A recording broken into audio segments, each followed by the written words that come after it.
بسم الله الرحمن الرحيم. ازيكم حبايبي؟ عاملين ايه؟ وحشتوني. جايه النهارده بقى اعمل لكم حاجه والله العظيم. انا ولادي كل يوم احنا عاوزين كاتشب، احنا عاوزين كاتشب، احنا عاوزين كاتشب، والكيس صغنطوط خالص كده وبنص جنيه. اجي احط لهم على الساندوتش افضل اخبط على الكيس، مفيش حاجه نزلت تاني، هي دوبك اول نقطه وخلاص.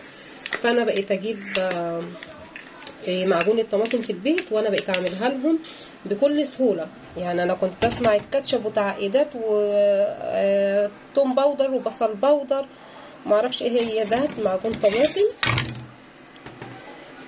بس اهم حاجه في نجاح الكاتشب معجون طماطم يكون طعمه حلو، يعني يكون تقيل. يعني هاتوا افضل نوع في السوق. انا كان عندي هاينز وخلص بصراحه، بيبقى في الكاتشب تحفه. واللي بعده بصراحه دوت معجون طماطم كده برضو مش وحش، يعني حلو ممتاز. فانا بعمل بصوا دول معلقتين ونص طماطم. انا يعني بسم الله ما شاء الله، وابني الصغير 3 سنين وبنتي بيتنافسوا عليه، يعني معلقتين ونص طماطم هيخلصوه اساسا. فاحنا هنحط في طاسه صغنطوطه كده 3 حسب الكميه اللي انت عاوزاها، انا مش هقولك الكميه ايه، اسهل من السهوله. بس هو احنا دلوقتي حطينا ايه معجون طماطم. هنحط السكر، ادي معلقه،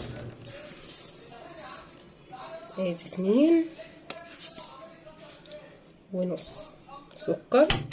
ولما بقى نيجي ندوق انت بقى عاوزاه حسب، عاوزاه مسكر عاوزاه ميزز، دي في ايدك انت لما يدوب وتدوقي. وادي الخل بتاع 3 معالق خل او 2.5 معلقة. قلبيهم كده في قلب بعض، تبقي تقلبي. ورشه ملح، اهم حاجه بس رشه الملح.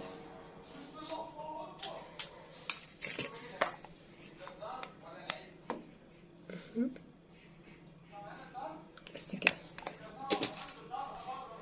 والله جربت الطريقه ديت، انا بصراحه ما جربتوش قبل كده خالص عن طريق ان انا اسبك الطماطم، بس ما اقدرش اقول لكم هي حلو او وحش لان فعلا ما جربتهاش. هجربها لكم ولو عجبتني هقول لكم برده الطريقه. بس انا جربت الطريقه ديت، انا كنت بحط توم باودر وبصل باودر ونشا. لا لا لا لا, لا خالص، النشا بتغير الطعم نهائي، ما بيحصل فيه حاجه. لا هو كده بس، مفيش اي حاجه. ودوبي السكر مع الخل. عاوزه تحطي توم باودر او بصل باودر رشه بس، هي ما فيش فرق كتير. لكن نشا لا، ما تحطوش نشا خالص، هو اصلا بيديكي نفس السمك بتاع الشارع. هو بصوا تقيل ازاي، لسه هيتقل تاني. انا باخده غلوه بس على النار عشان اي سكر فيه يدوب. بس بحط يعني بحط قبل ما اخده غلوه على النار بخففه شويه، يعني بحط بتاع 2 معلقة ميه سخنه حسب السمك اللي انت عاوزاه. عاوزه تخليه كده تقيل خالص بس هو بيتقل، بيفضل يتقل مع نفسه، ولما بيترفع على النار بيتقل تاني. فانا بحب السمك الوسط اللي هو زي اللي بيبقى في الاكياس بالظبط.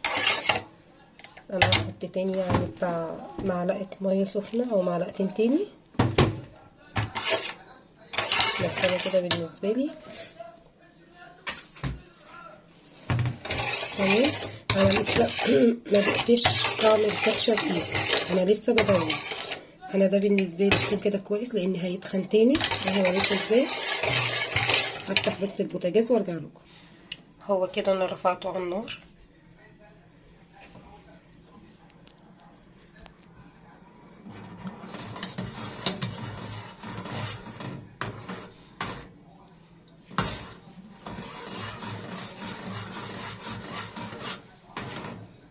انا لسه ما دقتوش، هو محتاج سكر تاني او محتاج معلقه خل تاني.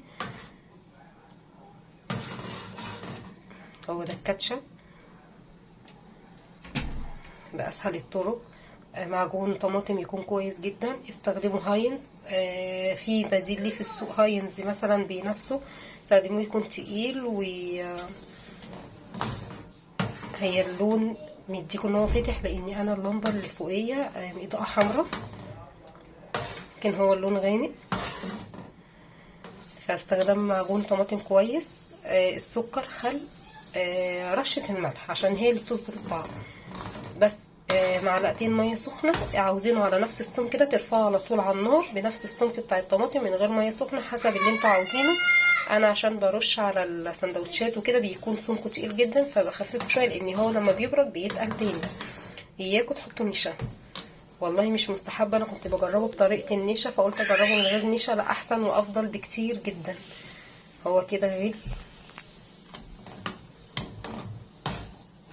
انا كده بالنسبه لي كويس، هرفعه من على النار.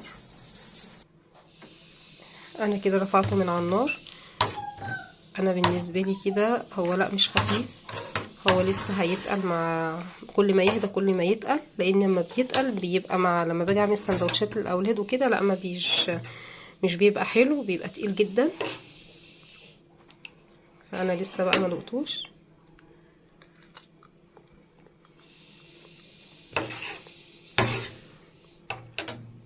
احط انا يعني هو الطعم كده كويس جدا، بس انا ولادي نفس طعم الكاتشب، بس انا ولادي بيحبوا الحاجه المسكره. هحط ربع معلقه سكر وادوبها تدوب على طول عشان هو لسه نازل من على النار. دي الخطوه بتاعه النار دي، ان هي اي حاجه فيه تدوب بسرعه، حتى لو هو جيتي تظبطي الطعم وكده هتدوب على طول. السكر داب على طول اهو عشان هو سخن اساسا، ولما بيبرد بيتقل. بص هو كل شويه تحس ان هو بيتقل.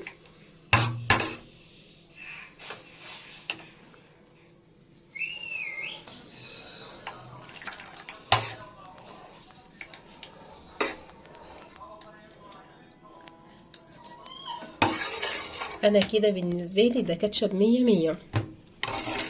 انا ربع معلقه السكر اللي انا حطيتها دي، انا ولادي بيحبوا الكاتشب مسكر جدا، بس هو مش مسكر جدا زيه زي بتاع الشارع بالظبط.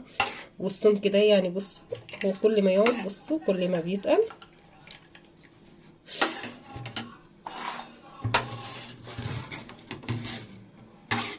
بس ولا في اي حاجه انا ما جربتوش قلت لكم بسلطه بالطماطم المتسبكه. انا لو جربته هقول لكم برضو هعمل طريقه معاكم، بس ما تنسونيش بقى في اللايك والشير. الله يخليكم، تعليق حلو كده، ورفعوا لي والنبي فيديوهاتي اللي انا عاوزاها توصل وقناتي تنجح. والله انا اللي بقدر اعمله وابسط الامكانيات وابسط الطرق، لان انا عارفه ان في ناس زي كتير. ده انا يعني احنا الحمد لله انا عارفه الحمد لله فضل ونعمه. في ناس فعلا والله بتنام من غير عشاء، والله يعني الناس كلها يا رب ويفرجها على الناس كلها يا رب بحق الايام الكريمه دي. فانتوا الله يخليكم اقفوا جنبي. انا اي حاجه اقتصاديه تنفعكم او تنفع اولادكم او تنفعكم في البيت، انا مش متخصصه اكل بس، لا انا اي حاجه هتفيدكم وهتكون موفره ليكم والله هطلع لكم بالفيديو على طول. بس دعموا قناتي وقفوا جنبي وساندوني وكومنت حلو بقى. ما تنسونيش باللايك والشير. ماشي، لو في اي حاجه اكتبوا لي في التعليقات اصورها لكم او اعملها لكم او اي استفسار انا هرد عليكم على طول. بصوا انا عماله اقلب معاكم لان هي كل ما بتقعد كل ما هتتقل. بصوا وهي لسه سخنه يعني اسيبوها بس بتاع ربع ساعه كده هتلاقيها تقلت تاني خالص. بس اهم حاجه في نجاح الكاتشب باكد عليكم هو بس سكر وخل ومعجون طماطم يكون نضيف جدا. يعني استخدموا نوع يعني يكون هو تقيل وحماره يكون كويس قوي ويكون طعمه حلو. ده نجاح الكاتشب، مفيهوش اي حاجه تاني، هي الثلاث مكونات دول. واشوفكم على خير ان شاء الله. يلا لا اله الا الله. باي باي.